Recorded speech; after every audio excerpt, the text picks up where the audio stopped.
এবার সরাসরি যুদ্ধে জড়াতে পারে পোল্যান্ড রাশিয়া। ইউক্রেনে হামলার সময় একাধিক রুশ ড্রোন পোল্যান্ডের আকাশসীমায় ঢুকে পড়ে, আর এসব ড্রোনকে যৌথভাবে ভূপাতিত করেছে পোল্যান্ড ও ন্যাটোর বিমান বাহিনী। ওই ঘটনার পর ইউরোপের দেশটির সঙ্গে রাশিয়ার উত্তেজনা তুঙ্গে।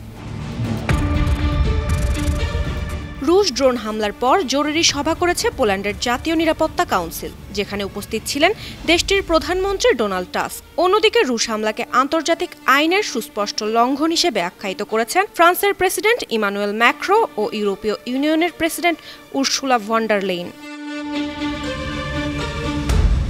রাশিয়াকে হুঁশিয়ারি দিয়ে ফ্রান্সের প্রেসিডেন্ট বলেছেন, মিত্রদের নিরাপত্তার ব্যাপারে ফ্রান্স কোনো আপোষ করবেন না। আর ইউরোপীয় ইউনিয়নের প্রেসিডেন্ট বলেছেন, রাশিয়াকে চরম মূল্য দিতে হবে।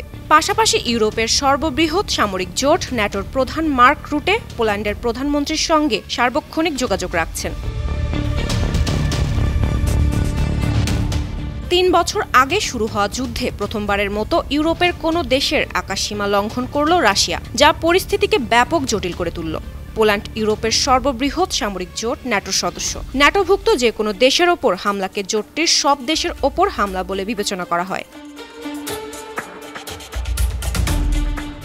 মার্কিন সংবাদ মাধ্যম সিএনএন বলছে, গেল সপ্তাহে চীনের সর্ববৃহৎ সামরিক প্যারেডে অংশ নেন রুশ প্রেসিডেন্ট ভ্লাদিমির পুতিন, যা রুশ প্রেসিডেন্টকে অনেক সাহসী করে তুলেছে। আর দেশে ফিরেই ইউক্রেনে হামলা জোরদার করেছেন তিনি।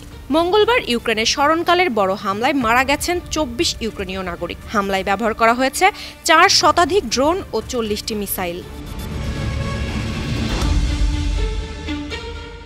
আন্তর্জাতিক ডেস্ক, ৫২ টিভি।